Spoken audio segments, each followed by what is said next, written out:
जामवंत के कहने पर श्री कृष्ण भगवान थोड़ा सा संकोच में हुए। जामवंत जी ने कहा, महाराज जी आप हमारे इष्ट हैं, आप श्री राघवेंद्र सरकार और मेरी कामना को पूरा करने के लिए आप यहाँ तक चले आए, लेकिन प्रभु अभी ये मणि मैंने एक बार बेटी को दे दी थी, इसलिए ऐसा आप यदि महाराज जी बहुत ज्यादा बुरा ना माने तो मेरी जामवंती के साथ आप विवाह कर लीजिए और ये दहेज के रूप में मणि स्वयं धारण कर लीजिए। अब जामवंती जानवर की बेटी थी, जामवंत भगवान की बेटी थी। परमात्मा ने विचार किया कि अब इसको कैसे सुंदर बनाएंगे, इन्होंने तो हमें प्रदान कर दिया, तो भगवान ने दूसरा विवाह जामवंती के साथ किया। दहेज में स्मंतक नाम की मणि लेकर के भगवान रात के समय द्वारिका में प्रवेश किए। परमात्मा ने लिखा है कि एक कमरे में जामवंती को बंद कर दिया और सीधे भगवान नारायण माँ रुक्मणी जी के कक्ष में प्रवेश किए। रुक्मणी जी ने देखा कि आज कन्हैया बहुत लंबे समय से आए हैं, तो बहुत स्वागत किया, बहुत भगवान की सेवा की। भगवान का जब वह श्रम समाप्त हुआ, परमात्मा प्रसन्न हुए, तो कहा, महाराज जी कहाँ से चले आ रहे हैं? तो भगवान ने कहा, मैं दूसरा विवाह करके आ रहा हूँ, दहेज में सुंदर हमें स्मंतक नाम की मणि मिली है और मैं इतनी सुंदर एक स्त्री के साथ विवाह करके आया हूँ कि आप कहीं से कहीं तक उसके सामने ठहर नहीं सकती।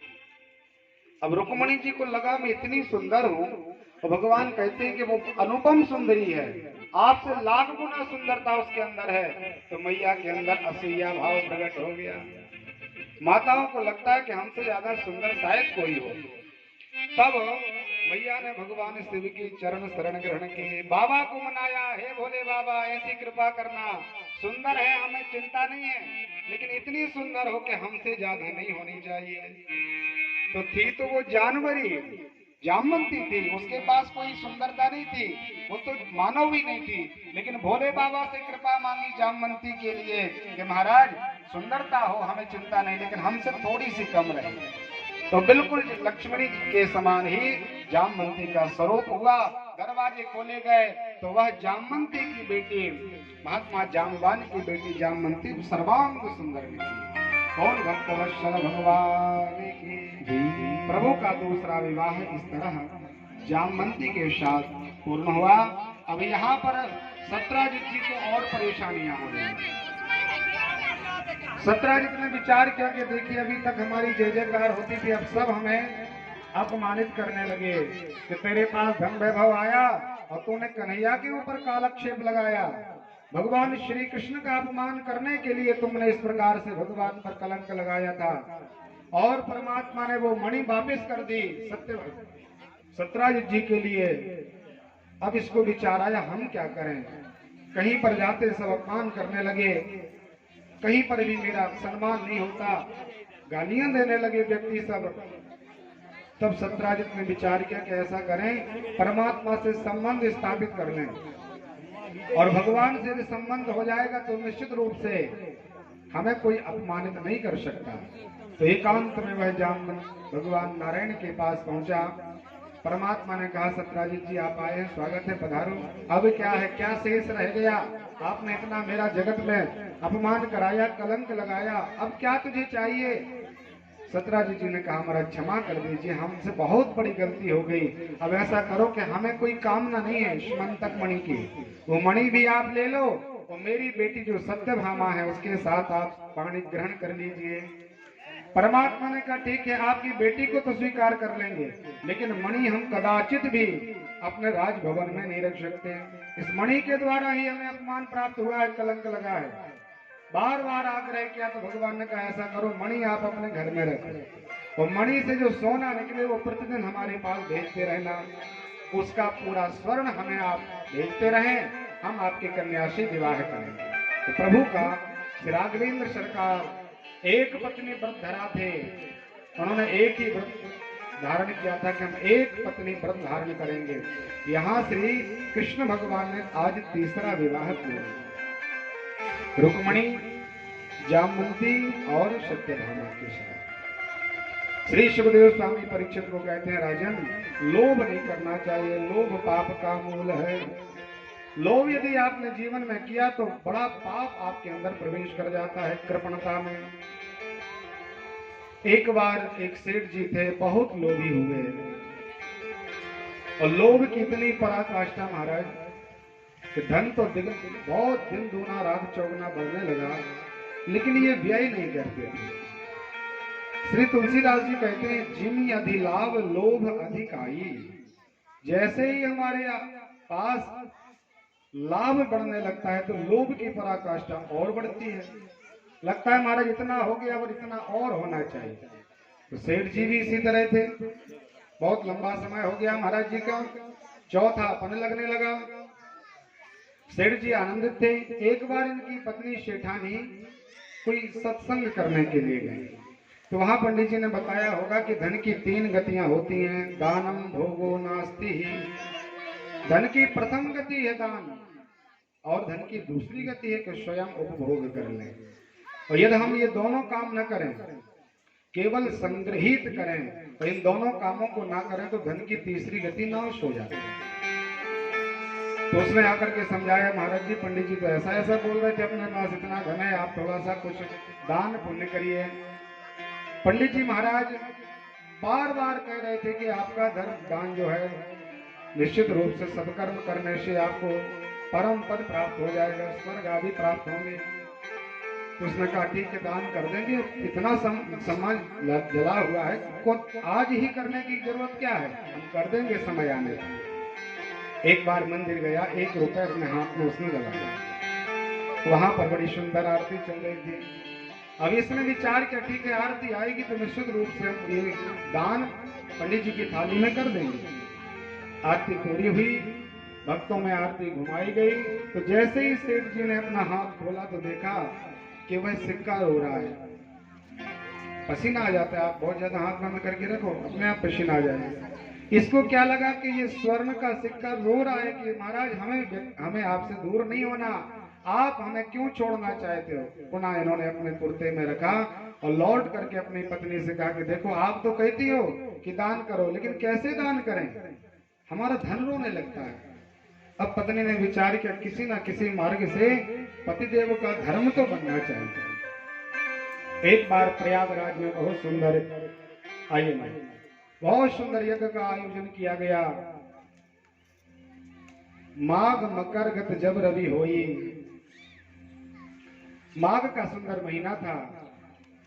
सूर्य भगवान मकर राशि में प्रवेश किए तो इलाहाबाद में सुंदर मेले का आयोजन किया। सबने विचार किया कि चलो आनंद से प्रयाग की भूमि में जाकर के हम स्नान करेंगे, और मौनी अमावस्या का पर्व तो परम नितांत आवश्यक है। देवता स्वयं आज भी अनेक प्रकार का रूप धारण करके त्रिवेणी में स्नान करने के लिए आते हैं। अब उस देवी ने कहा कि देखो बहुत अच्छा लाभ मिलने वाला है। एक तो आपका पैसा खर्च नहीं होना, और लाभ इतना मिलना है कि जैसे करोड़ों का दान कर दो तो उसमें उतना लाभ नहीं है जितना एक बार माघ के महीने में त्रिवेणी में स्नान करने में प्राप्त हो जाता है। अवश्य करना चाहिए। तो सेठ जी ने भी विचार किया बहुत आनंद आएगा, पैसा खर्च होना नहीं, बहुत सुंदर नाश्ता तैयार कराया, बैग तैयार हुआ महात्मा का, और कहा हम पैदल यात्रा करेंगे। भाव पैदल का नहीं था, लेकिन खर्च नहीं होना चाहिए, किराया नहीं है। इस भाव से पैदल यात्रा महात्मा ने प्रारंभ की, और त्रिवेणी के तट पर पहुंचे तो देखा बहुत बहुत बड़े बड़े पंडा अपना अपना तखत लगा के वहां पर बैठे थे। आइए महाराज जी, आइए पधारिए, आपका स्वागत है। सेठ साहूकारों को पंडा दूर से देख लेता है कि हाँ यहाँ से कुछ मिलने वाला है। सेठ जी पहुंचे, बताइए महाराज कैसी क्या व्यवस्था है। पंडा ने समझाया आपकी पूरी व्यवस्था हो जाएगी, यहाँ पूजन का सामान हम आपको प्रदान करेंगे, आप सुंदर स्नान करेंगे, इसके बाद आपको जो लगे सो हमें टका दे देना। कुछ यहाँ टका देना पड़ता है, थोड़ी दक्षिणा देनी पड़ती है। सेठ जी ने कहा महाराज जल्दी जल्दी में हम घर से निकले तो पैसा तो हम पास में नहीं ले पाए, हमारे पास दक्षिणा तो नहीं है, क्या करें।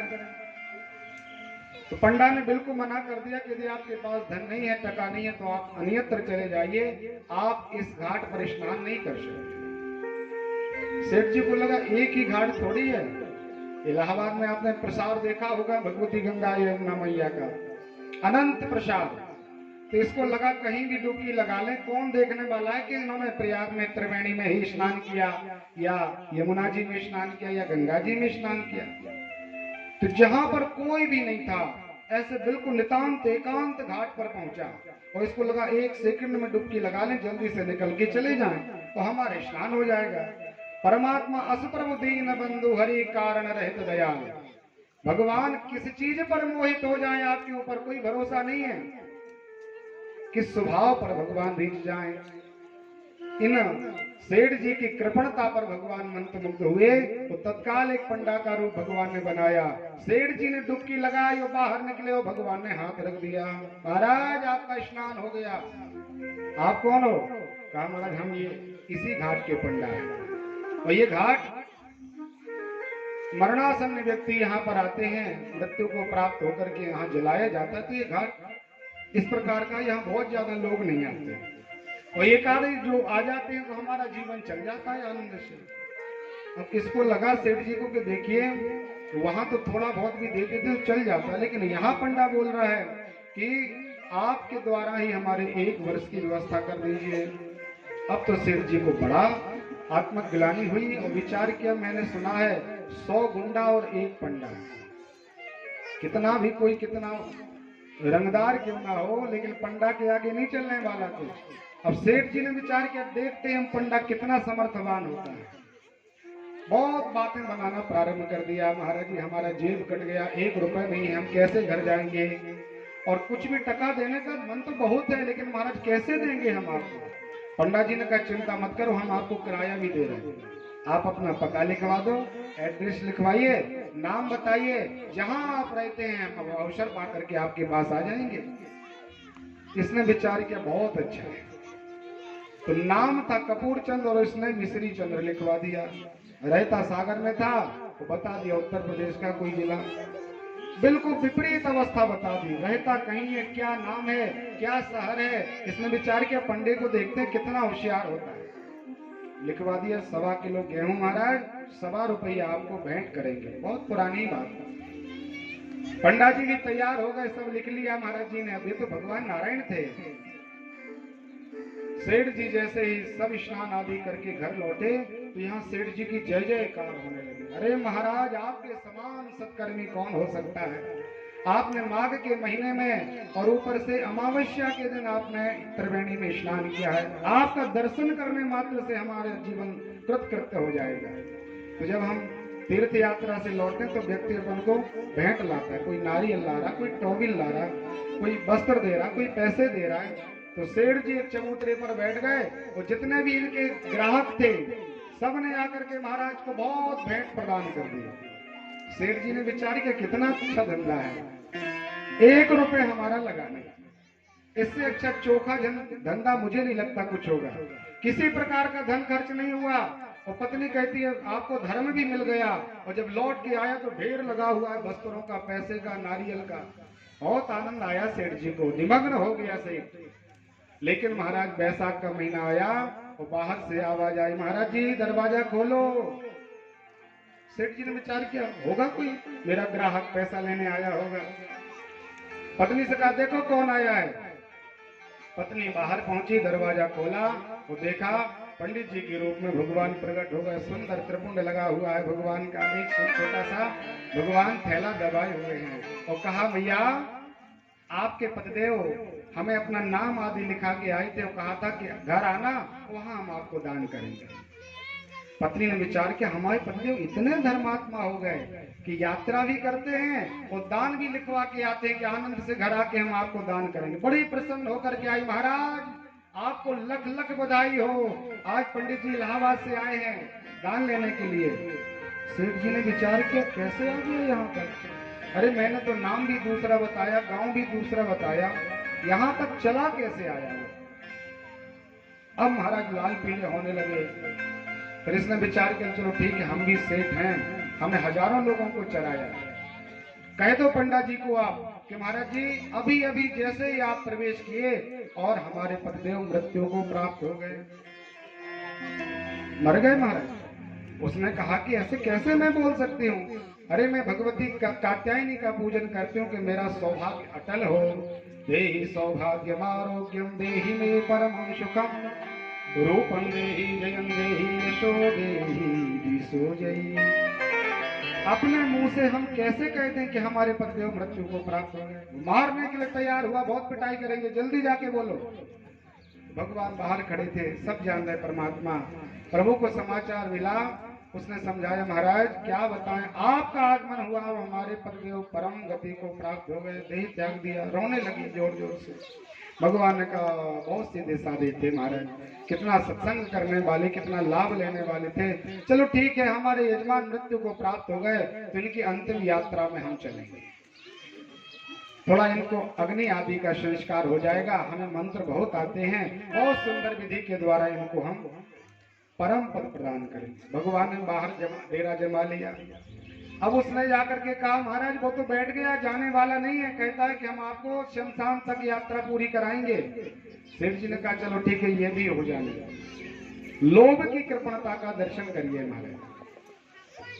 अब इसने रोना गाना प्रारंभ किया, तो जैसे ये रोना आवाज लगाई तो दो चार लोग जल्दी से जुड़ाते हैं कि हो क्या गया यहाँ। आस पड़ोस वालों ने देखा कि महाराज तो चले गए। तो जिनके पास इसका पैसा था, ये साहूकार था, 1000 रुपए बटे हुए थे इसके, उन्होंने कहा ये बहुत अच्छा है। सेठ जी चले गए, सेठ जी के साथ पैसा भी चला गया। बहुत आनंद से सब इकट्ठे हुए, महाराज आपके समान तो धर्मात्मा ये संसार में कोई नहीं था, चलो बहुत जल्दी तैयारी करिए। चिता बनाई गई, सेठ जी महाराज को चिता पर लिटाया गया। राम राम सत्य है, राम राम सत्य है कहने लगे।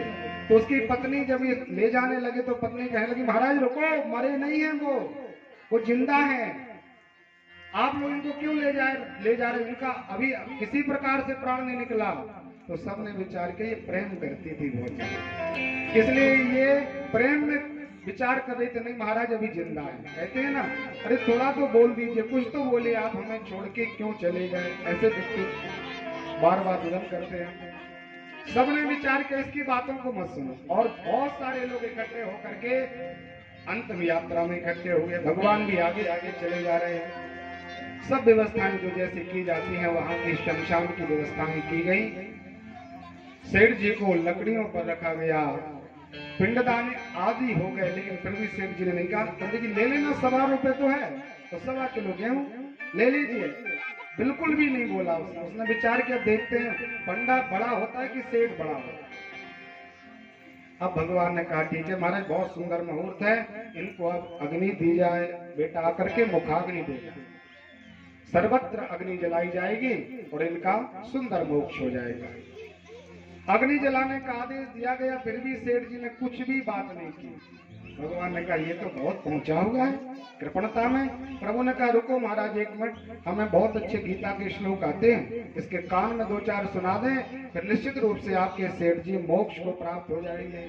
भगवान पास में पहुंचे और कहा सेठ जी मुझे पता है आप जिंदा हो और आप जीते जी मरने के लिए चले हो, और हम भी महाराज इलाहाबाद के पंडा हैं, हम भी जीते जी जलवा देंगे आपको, इसलिए बहुत जल्दी ऐसा करो कि आप 1.25 रुपए और हमारे 1.25 किलो गेहूं निकाल के जल्दी से व्यवस्था कर दो। उसने कहा हमारा बिल्कुल जलवा दीजिए, हम आपको बिल्कुल भी कोई दान नहीं कर सकते। भगवान ने कहा हो गई बात हमारी, चिंता नहीं करो, हमने बहुत अच्छा मंत्र दे दिया, आप लोग अग्नि लगाइए। अग्नि लगाने के लिए जैसे ही बेटा तैयार हुआ तो भगवान ने सेठ जी से कहा महाराज आप बाहर आ जाओ, आपकी कृपणता की पराकाष्ठा का मैंने दर्शन कर लिया, धन्य है महाराज, आप अपना यह देह दुर्लभ शरीर एक कोड़ी के प्रति छोड़ने के लिए तैयार हो रहे। अज्ञानता का दर्शन करें आप लोग, छोटा सा द्रव्य इतना वैभव, और दान करने के निमित्त यदि कुछ बोल दिया तो वो दान न चला जाए, चाहे हमारे प्राण चले जाए, हम मर जाए। इतनी कृपणता का जब उसने सबको दर्शन कराया तो भगवान उसकी कृपणता पर मुग्ध हो गए। बोल भक्त वत्सल भगवान की। भगवान ने लकड़ियां वकड़ियां सब हटवाई, वो कहा सेठ जी अब आप वरदान मांगे, हम आपकी इस लोभ की प्रवृत्ति पर बहुत प्रसन्न हो गए हैं, क्या चाहते हो। सेठ जी ने कहा महाराज आपकी कृपा से बहुत धन है, कोई कमी नहीं है हमारे पास, लेकिन यदि आप हमारे ऊपर द्रवीभूत हैं तो वही 1.25 रुपए और 1.25 किलो गेहूं महाराज माफ कर दीजिए, तो टका माफ कर दो महाराज। भगवान ने कहा ठीक है हम इलाहाबाद के पंडा आपसे हार गए। इस प्रकार से भगवान नारायण किसके किस कर्म पर परमात्मा रीझ जाए, मोहित हो जाए परमात्मा का कार्य। गोविंद ने सत्राजित के वह सभी प्रकार के पापों को प्रक्षालन किया और सत्यभामा जी का भगवान ने वर्ण किया। प्रभु के 3 विवाह संपन्न हुए। एक बार क्या हुआ, भगवान श्री कृष्ण महाप्रभु अर्जुन जी के साथ हस्तिनापुर की यात्रा के लिए निकले, तो द्वारिका और हस्तिनापुर के बीच में यमुना मैया का पुलिन आता है। माँ यमुना का सुंदर स्थान आया। कन्हैया ने कहा कि ठीक है, अपन कुछ मिनट यहाँ पर रुक करके जलपान आदि कर लें, फिर चलते हैं।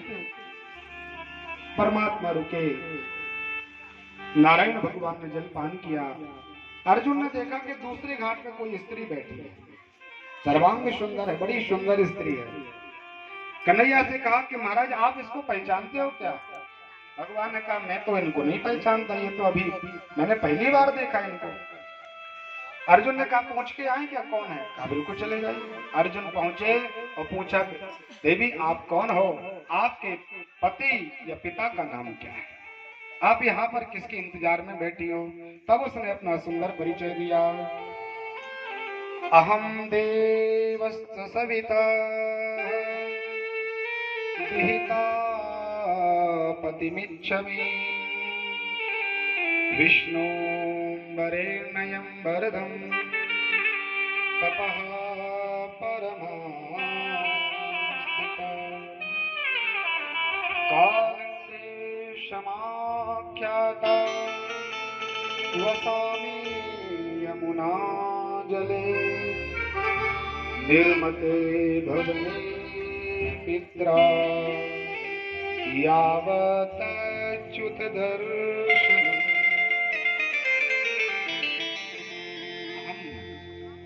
देवी सविता, भगवान सूर्य की मैं बेटी हूँ, मेरा नाम कालिंदी है। भगवान सूर्य नारायण ने प्रसन्न होकर के हमें इस यमुना में एक बहुत सुंदर घर बनाया है। पिताजी ने सुंदर घर बनाया, मैं यहाँ पर रहती हूँ। अर्जुन ने कहा किस लिए रहती हो? बोले यावत अच्युत दर्शन, भगवान श्री कृष्ण महाप्रभु के दर्शन के लिए। दर्शन करके क्या करोगे?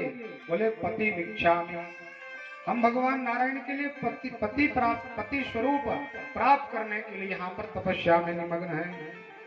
अर्जुन ने समाचार दिया। भगवान ने एक क्षण में कालिंदी के साथ विवाह संपन्न किया। परमात्मा का विवाह कालिंदी के साथ हुआ। एक राजा नग्नजित थे, जिनकी बेटी का नाम नग्नजिती था।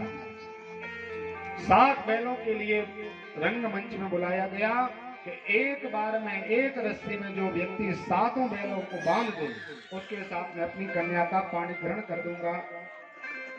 और वो वृषभ जो थे, बड़े बड़े बलादिष्ट वृषभ थे, जो मानव की गंध पाकर के परास्त कर देते, मार डालते। और भगवान धर्म के अध्यक्ष हैं और वृषभ धर्म का स्वरूप है। वृषो ही साक्षात धर्म। परमात्मा का विग्रह देखा वृषभ, शांत हुए। भगवान ने एक क्षण में सबको बांध दिया और गोविंद ने नग्नजिती के साथ विवाह कर लिया। एक अनुबिंद और बिंद नाम के भाइयों की बहन, जिसका नाम मित्रविंदा था, इसके साथ भगवान ने पाणिग्रहण संस्कार किया।